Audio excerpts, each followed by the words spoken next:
elim koşar dağıllı.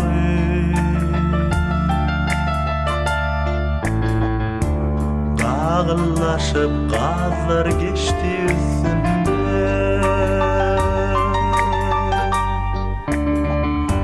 Yeni başım aşağı eğildi. Çıkabilmen yatlamalan aklımdan. Bir yaşıl bir fari bir yan. Elim boşur yaşlığımın yol isen. Görüktüm seni bildim onun için.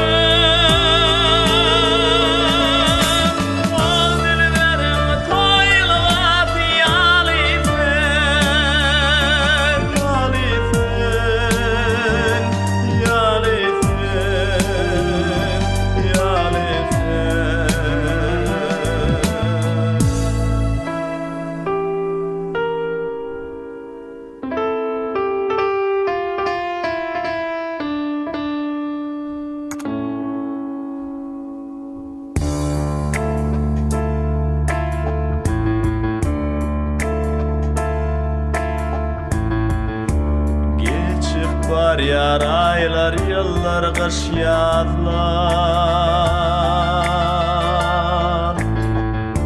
Yeni bahar tepeler çağ vakti.